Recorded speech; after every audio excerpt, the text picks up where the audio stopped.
Welcome back to our reading series of Beyond the Story 10-year record of BTS.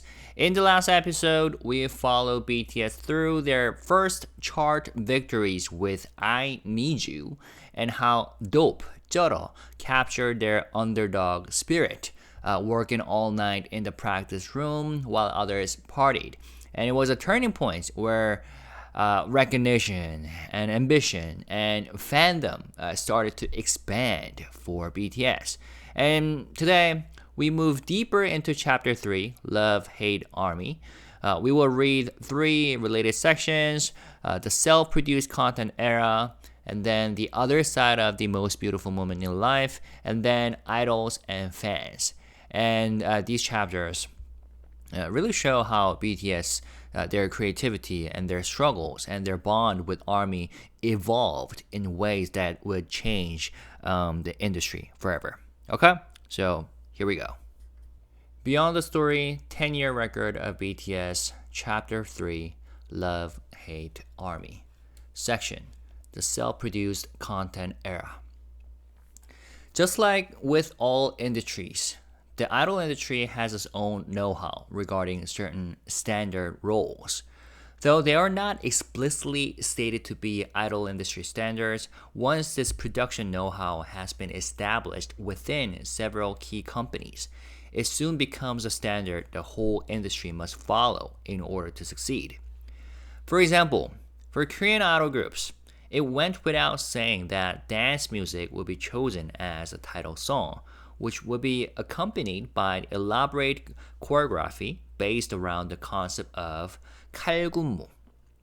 SM Entertainment's role had been absolute in setting these standards. Through their unique dance routines, SM Entertainment's idol groups were redefining music, and the music industry's consumers did not remain simply as listeners, but became fiercely devoted fans. In addition to this, with Big Bang and 2NE1, YG Entertainment had fused the international hip-hop and pop trends of the time with the structure of K-pop melodies. They also utilized street and high fashion, something rarely attempted by idols before then, and through this, their influence went beyond the fandom to the masses and the fashion industry itself. After The Most Beautiful Moment in Life Part 1, Big Hit Entertainment presented a new standard other than those offered by SM Entertainment and YG Entertainment. On top of their series concept for albums and the album planning method that allowed for multiple interpretations within a single story, they also made use of beats that raise a song's energy, like the part in Dope, like the part I have worked all night every day, when you're hanging around in the club, for example. These methods were later applied by several other groups. It also seems that by focusing on online platforms rather than the ordinary TV channels, they were hailing a new generation. BTS had been using YouTube in a similar way to YouTubers nowadays since before their debut. Here, through the live streaming platform VLive, BTS perfected their unique ecosystem of activities. In August 2015, 3 months after the release of The Most Beautiful Moment in Life Part 1, VLive, which offered a variety of Korean Idol content directly to fans, had been running a beta version on Naver. So at the time, VLive had been running a beta version on Naver. On VLive, artists could communicate instantly with fans through online live broadcasting, which they could initiate spontaneously or pre-arrange for a specified time, and reply to fans' comments there and then. This was the start of the self-produced content era. With the emergence of VLive, the generation in which idols would shroud themselves in mystery off stage, restricting their content and releasing it little by little to fans, had come to an end. At the time of BTS debut, the idol industry was already a red ocean among red oceans. With the advent of VLive, self-produced content made by the idols and their representatives themselves, so-called teasers, became much more important. Continuously handing out teasers in this way meant that even when the idols weren't working on an album, fans couldn't look anywhere else. For BTS, who had been making a variety of content available through their blog and YouTube channel since before their debut, the era of self-produced content was like an ancient future. Their experience communicating recent news with fans through vlogs on YouTube made a natural transition to the VLive streaming function, and the variety of self-produced content acted as continuous teasers to the fans who followed BTS on their VLive channel. Run BTS, 달려라 방탄, the variety show started by BTS and Big Hit Entertainment on VLive, was the final piece of their new ecosystem of activities. For idol groups, not only did special appearances on variety programs allow fans to enjoy domains beyond music, but they were also important in highlighting each member's unique personality. Both before and after 2000, the first generation of boy groups in Korea formed the basis of their popularity through variety show specials. However, until Run BTS, the production of idol variety shows remained exclusively within the domain of the broadcasting companies. Idol groups affiliated with large management companies would also regularly make their names known through variety show specials as soon as they debuted. But broadcasting companies also had to consider their ratings, and it was standard to cast popular idols. Through Run BTS, Big Hit Entertainment carried idol variety programs over into the realm of self-produced content.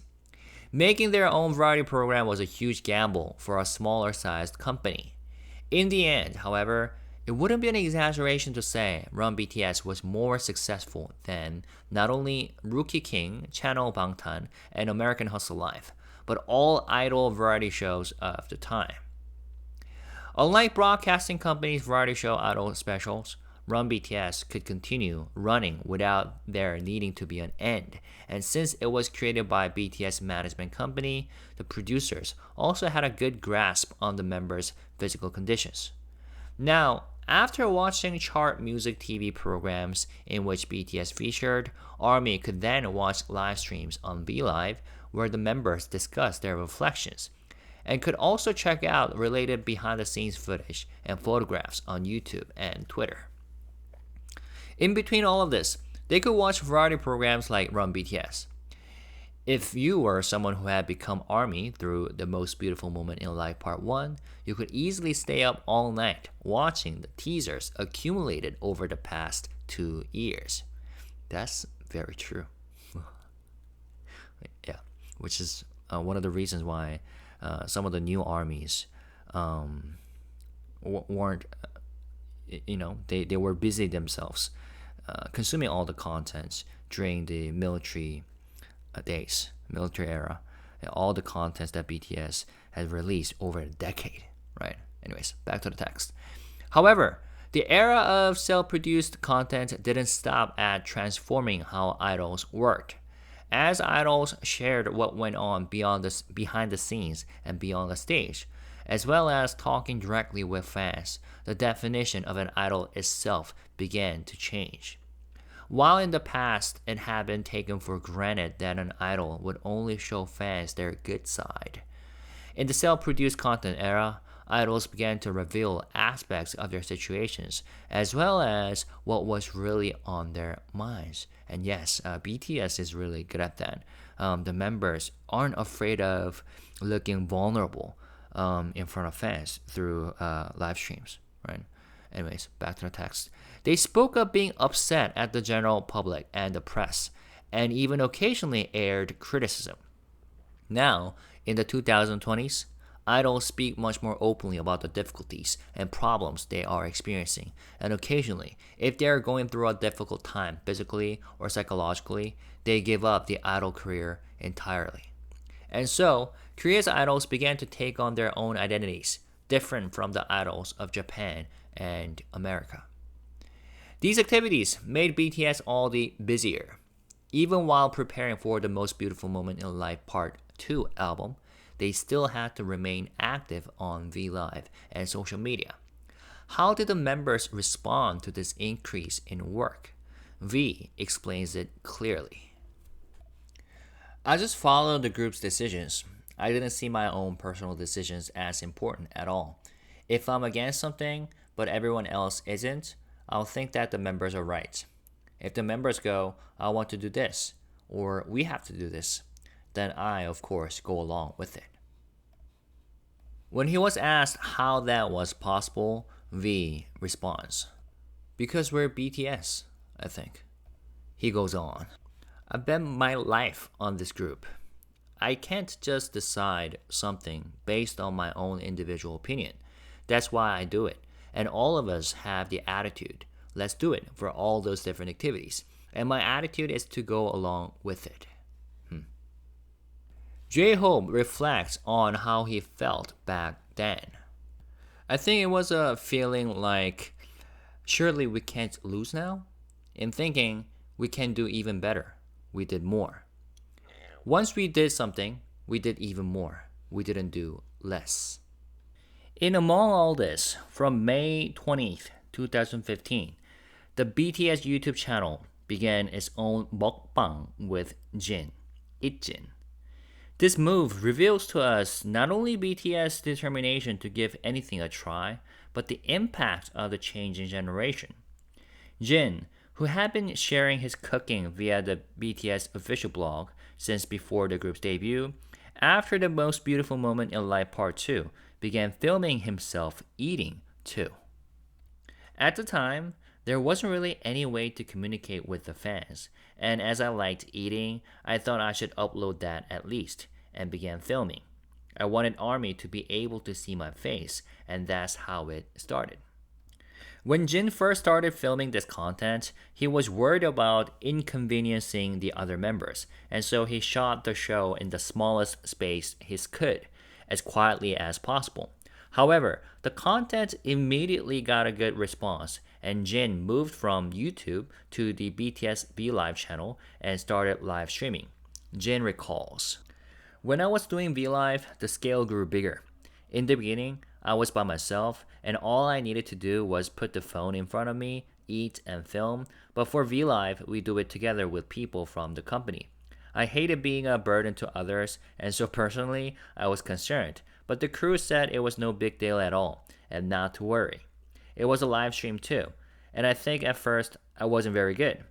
At the time, there was also this preconception that I needed to have full makeup on because it counted as a broadcast. However, in contrast to Jin's fears, Itjin became BTS' leading self-produced content. Even now, Jin maintains the image of a skilled cook, and this has become one of his signatures. Right from when he was an unknown trainee to the superstar he is today, he has presented a consistent personality by sharing videos of himself cooking and eating. As it has for BTS, the self-generated content era has made the emotional relationship between idols and their fandom closer and more enduring. BTS' relationship with ARMY, formed thanks to the internet, became their unintended path to salvation. This relationship they had built with ARMY became their biggest support through the series of events that followed the Most Beautiful Moment in Life, Part 1. Yeah, I definitely believe that self-produced content is one of many elements that made BTS very unique and special in the industry. And speaking of Jin's Itjin and the mukbang series, now he has become the ambassador or the chairman of mulhue Association, right? And just like J-Hope, Jin communicated with his fans directly through Weverse live stream. The VLive now became Weverse, right? And now they are continuing on their tradition. And Jin, in particular, while he was on his tour, Runseokjin EP tour, he has communicated consistently through fans right after first day of the concert in a particular city. Often eating mulhue, which is his favorite. One of his favorite Korean dishes. Alright, that was the section. The title of the section was The Self-Produced Content Era, and now we are on to the next section, titled The Other Side of the Most Beautiful Moment in Life. Ooh, okay, ready? In interviews, Suga would always talk in a small, calm voice. Even when discussing unimaginably tough times, he spoke about them like they were nothing. There was one occasion, however, when Suga briefly raised his voice. It was in a video uploaded to BTS official YouTube channel on March 19th, 2015. The focus was on Suga, who had had his birthday, and the video captures the members preparing gifts to pass on to their fans. Preparing Polaroids of himself and handwritten letters for fans who had been selected by a draw, Suga debates what to write to each of those chosen, and the members wrap the presents with love and care. When asked why they put in so much care, Suga replied adamantly in a loud voice, "I believe they're the reason for my existence, these people." He continues, "Speaking like that, others might say, hey, come on now, but that's how I feel. If you remove the fans from my life as an idol, I'm a really pathetic person. I'm just nothing. I always feel so guilty toward the fans. Responsibility. I think I have to take responsibility. I think that's one of the driving forces that moves me.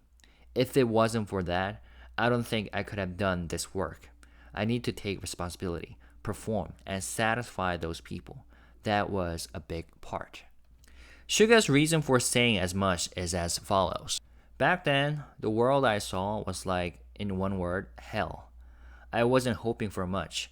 We were a group in our early 20s, and there were even teenagers among us. What did they dislike so much to do that to us? Why did they hate us?" Okay, so here we go. RM once admitted later in ARMY Corner Store that 2015 to 2017 was a difficult period for BTS. Though running the real path to success, they were also the ongoing targets of large-scale cyberbullying. The reason for this, we will never know for sure, but there's also no need to know. Perhaps the hateful comments that first started to appear on articles announcing their debut had been a prediction of what was to come. BTS were subjected to abusive language for being from an unknown company and criticized at public events for being idols pursuing hip-hop. The first large-scale cyberbullying attack on BTS was because they had sold too many records. When the songs from The Most Beautiful Moment in Life Part 1 landed much higher on the digital music charts than those from Dark and Wild had, it was perfectly reasonable to predict that physical album sales for The Most Beautiful Moment in Life Part 1 would also increase dramatically. The fact that groups like BTS, who were centered around their fandom, were making a name for themselves in the digital music rankings. The general public overwhelmingly listened to digital music, while far fewer people bought physical records. That was in a parentheses. So, the fact that groups like BTS were making a name for themselves in the digital music rankings meant that their fan base had also increased rapidly in size. However, the response to their results was neither surprise nor cheers, but fake news produced under the justification of suspicion. Here we go. The Most Beautiful Moment in Life Part 1 had sold so much more than Dark and Wild, and people claimed this was due to fans hoarding multiple copies. The fact that record sales had suddenly increased by several thousand copies was presented as grounds for suspicion. In Korea, the volume of records purchased directly by consumers is announced via the Hanta chart. The Hanta chart reflects total real-time sales, but Hanta are notified by record stores of events, order, and sales figures from autograph sessions to commemorate album releases, which generally take place on weekends, and these figures are lumped together. This means that sales numbers on the Hanta chart suddenly go up, and fans say that sales exploded. And there's also a footnote to Hanta chart that says Hanta receive and present sale figures from the on and offline sellers registered with them. So that was the footnote. Now back to the text. At the time, This fact was not as well known as it is now. However, you only needed to send a query to Hunt a chart to find out. One army did in fact send a query to Hunt a chart, and the reply stated that there had indeed been no hoarding. An employee of Big Hit Entertainment was also in tears on the phone, protesting that it wasn't true to the army who had called up to query. Though compared to Dark and Wild's first week record sales of around 16,700, The Most Beautiful Moment in Life Part 1 sold almost triple as much at around 55,500 copies, given a difference of only around 38,000. 3 times as much seems like a lot, but an increase of 38,000 copies is neither a huge surge nor difficult to believe. The cyberbullies, however, couldn't see any of this. They didn't believe that BTS popularity could have suddenly gone up. Why they didn't believe it, we can't know. However, this suspicion, as if completely natural, progressed into hatred and attacks directed at BTS. The members' words and actions were taken completely out of context and distorted into fake news, which continued to spread across the internet community and social media. And you guys all know that this is still continuing, which is unfortunate. All right, back to the text. BTS were viewed as the villains of the idol industry, and attacks on the group continued. When the album Wings was released in October 2016, for example, the hashtag #BreakWings spread all over social media abroad. And by that, they're referring to the Break Wings project, 날개 꺾기 project. All right, back to the text. Though it didn't have all that much influence, it does demonstrate that by around this time, the public attacks on BTS had reached the international stage. Use of abusive language, for the simple fact of not liking how the members looked, became something that was okay to do, almost like a trend, and people taking the members' past words or actions completely out of context and saying "die" will be retweeted and shared like it was nothing. Following the cyberbullying directed at BTS, cyberbullying of idols within the fandom stuck around almost like an institution. Sensationally worded documents were uploaded to social media and the online community, and people who agreed with the claims propagated them. Without the opportunity to confirm their veracity, they became truth and spread. In response, the fandoms of the idols in question came forward and used various methods to explain and minimize the damage. Wow, sounds very familiar, doesn't it? Alright, back to the text. This is why the term checks is commonly used within the idol fandom community in Korea. When a particular idol begins to become popular or experiences a comeback, anti-fans perform checks, meaning they use various reasons to criticize the idol or foster an atmosphere in which it's okay to do so. If there really is no way of performing these checks, they resort to bringing back up things that were already laid to bed years ago, doing what is called bump, which is short for bring up my post, and trying to muster up negative press.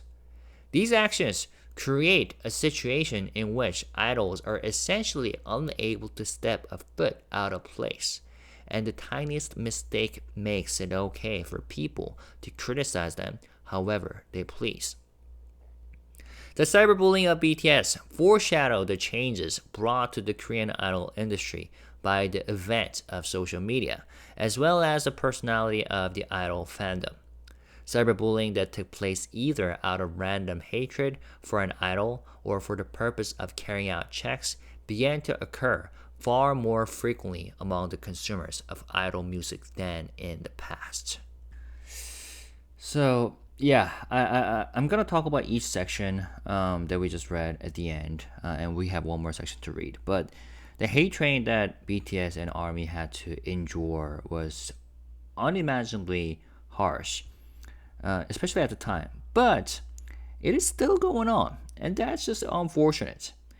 And I think this hate, hatred and negativity are part of the old traditions of K-pop industry or the culture. I I really, you know, think this is regrettable part of the industry, and this is something that we as people, consumers and fans, and even the industry participants have to pay attention to. All the more so if Korea is really serious about, boasting about K-pop as one of their major, I don't know, parts of their economy, because these are the people that we're talking about, whether it's artists, the members, or the fans as consumers, and everybody loses because of this toxic culture. So, yeah, and this is something that I always keep in mind while I manage my own channel and make contents. So, let's continue to talk about it. But for now, let's move on to the next section. So the section that we just read was called The Other Side of the Most Beautiful Moment in Life. And now we are on to the section called Idols and Fans. This war surrounding BTS had an important impact not only on BTS themselves, but also on ARMY as a fandom. In 2015, alongside the release of The Most Beautiful Moment in Life Part 1, ARMY was growing considerably in size. You couldn't call the fandom small, but it was also difficult to say that it was large or strongly cohesive. As one might expect for a group that had just started to rise in popularity, their fandom consisted mostly of teenagers. In other words, they were lacking in the numbers and experience needed to fight and win a war. One of the desired effects of bullying idols was that fans would leave the fandom. It was not easy for teenagers, heavily influenced by peer pressure, to cope when the online community or even their friends criticized their favorite idols. This is tough. Yeah. Ironically, though, it was what BTS went through from 2015 to 2017 that turned the relationship between BTS and ARMY into something very special. Whenever BTS came up with a particular goal, ARMY would leap headfirst toward it or offer up an even bigger vision. ARMY went from putting their all into helping BTS survive in the industry to making them into international superstars. And today, many of ARMY are contributing to society in various ways. To BTS, ARMY were not only fans but powerful supporters, and that made them a huge brand. It is not entirely clear where ARMY's unique characteristics or their powerful bond with BTS came from. Perhaps it all began with the fans wanting their presence in the world to be acknowledged, just like BTS did. Having been attacked in every way imaginable, in order to prove that they had been right all along, the fandom had to start by growing their influence within the idol industry. Another reason was perhaps that with the cyberbullying ongoing, the members and fans were gradually strengthening their relationship via Twitter, YouTube, VLive, and so on. Regardless of the cost, in the end, this new relationship with ARMY came to play a decisive role in the steps BTS took. J-Hope's remarks confirmed what exactly this was. When I heard, "I keep living my life thanks to you," I thought, oh, I guess I'm giving someone strength. I also get strength from them, too. It's pretty interesting, each side giving each other strength. And so it's like I'm more reluctant to get tired and have a hard time. I thought that even if just for these people, I can't give up now. They've been through everything imaginable to achieve their success, but it had been discounted just 1 week after their album release, and the criticism drowned out the shouts for joy as they worked. RM expresses in a roundabout way how he felt at the time. Around that time, we took the MBTI. For some reason, I didn't want it to come out as saying I had an extroverted personality, I think. I think I wanted to come across as someone introverted. Interesting. It's still difficult today. It's still difficult today for celebrities to take a stand on the cyberbullying they are subjected to. Even making a statement could unnecessarily proliferate a problem into the wider domain, a problem that had thus far been raised only within certain circles, and in the end could impact their image negatively. BTS didn't directly respond to the cyberbullying either. Their only choice was to keep on working. Despite the relentless outpouring of every kind of fake news and personal attack, BTS continued their work. The lyrics from Born Singer, released shortly after their debut, "The blood and sweat we shed, I can feel it drenching me, my tears well up after our performance," came to take on an even more extraordinary meaning. For all their hard work and sweat, they had expected to rise just as high, but the only place they could feel at ease was with the fans on stage. This was where their story with the fans, which would unfold through their albums, first began. Yeah. So that was the three sections that we have just read from chapter 3, Love, Hate, Army, and yeah, very interesting sections. First of all, the self-produced content era. So, as the book discussed, by 2015, SM and YG dominated the K-pop rules. I mean, there's also JYP, but those are the two companies that the book mentioned. SM was with their precision dance spectacles, and YG had their hip-hop swagger and fashion-forward branding. And BTS and Big Hit carved a different path, right? Narrative-driven albums, real-time fan interaction, and self-produced content. And they weren't just following the blueprint, they were rewriting it. And before, idols were mysterious figures, and you only saw them on stage or in tightly controlled appearances. But now with VLive and YouTube, BTS flipped that model, and suddenly you could watch the members like Jin eating on Eat Jin, and laugh at chaos happening in Run BTS, or hear their unfiltered thoughts in live streams. And fans weren't just consuming polished products; they were being invited into the process itself. And when V explained how they were able to do all these things, he simply said, because we are BTS. And even if he disagreed with something, he followed the group's decision because he had bet his life on them. That was pretty touching. And that sense of unity made the workload bearable. And J-Hope asked that their mindset was, we can't lose now. And instead of scaling back, they doubled down.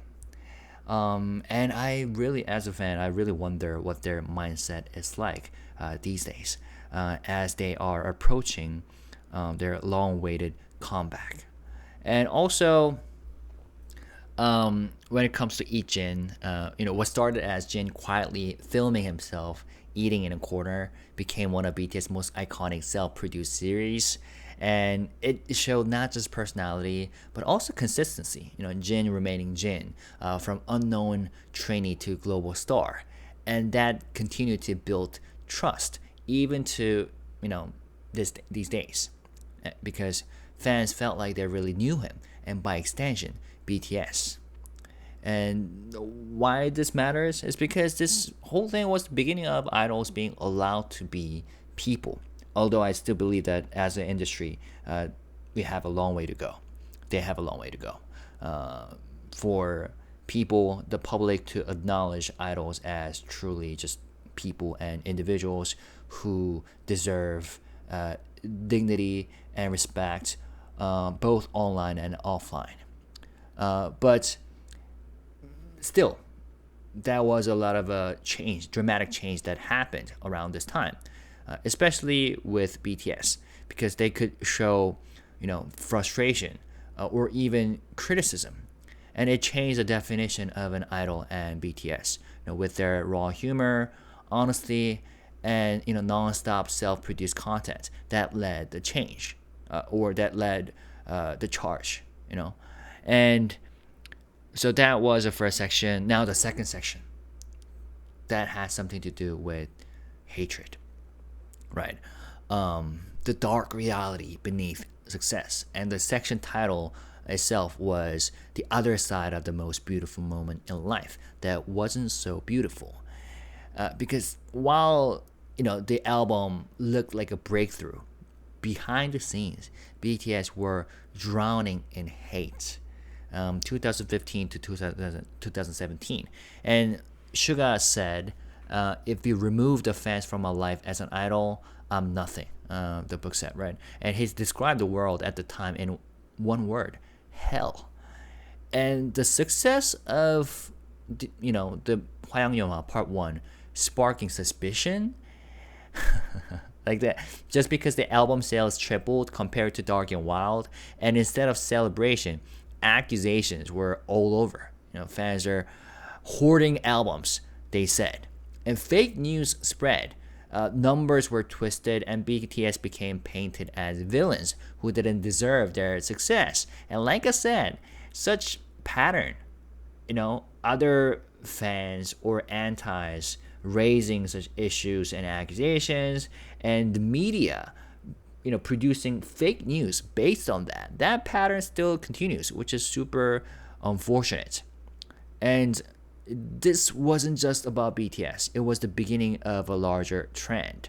Anti-fans using social media to create checks against idols. And they dig up old quotes, spread rumors, and turned minor mistakes into fuel for attacks. And of course, such hate train, such toxic culture existed before, but BTS were an early target of this new level toxic culture, which would shape K-pop fandoms for years to come. Yeah, and it kind of seems like over the past years, such culture got exported to the global scenes as well, which is unfortunate. Now, the abuse was relentless, and especially the Break Wings project, the international hashtags like Break Wings trended, and hateful comments spread like wildfire.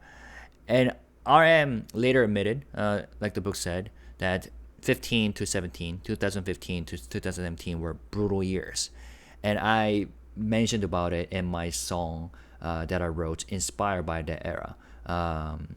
I think I titled it "Hwayang Forever" or something. But yeah, it was really something else.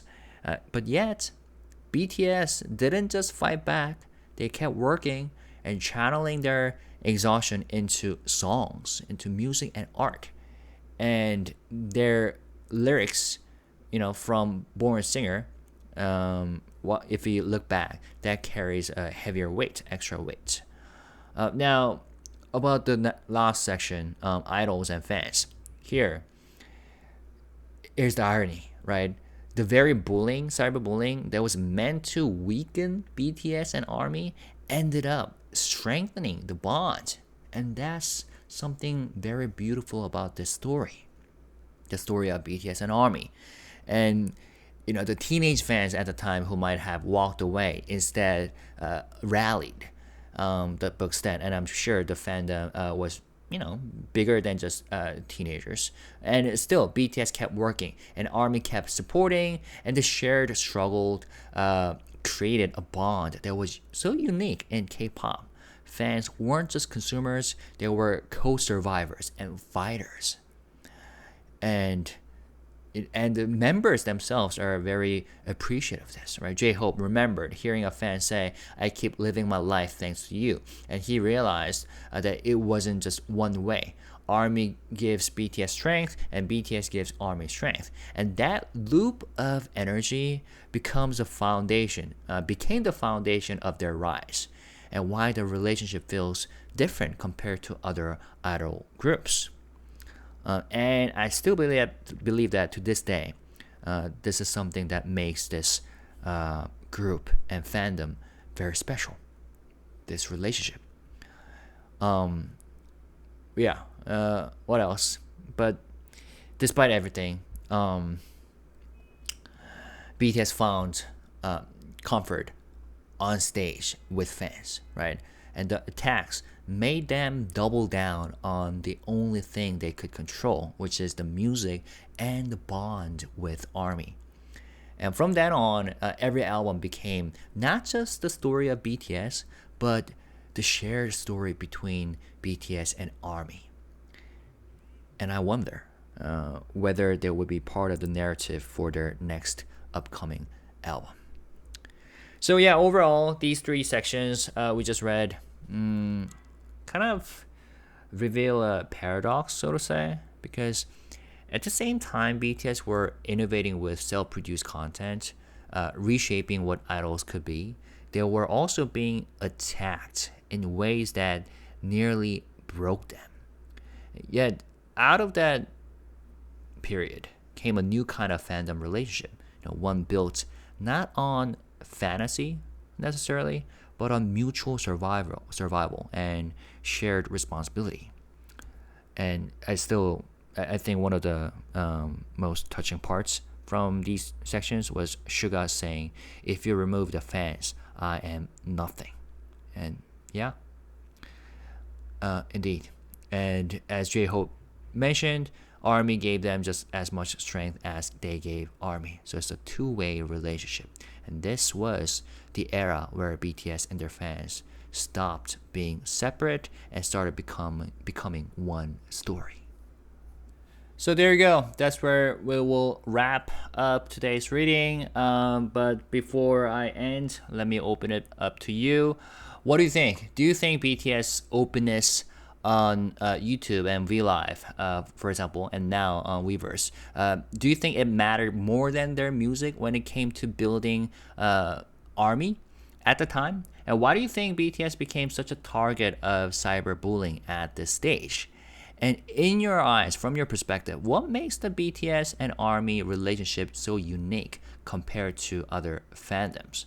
I would love to hear your thoughts in the comments. That's what keeps this series alive.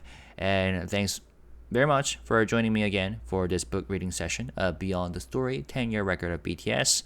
And I will see you next time, okay? And when you write comments, let's stay positive, respectful, and classy. Peace and love. Bye-bye.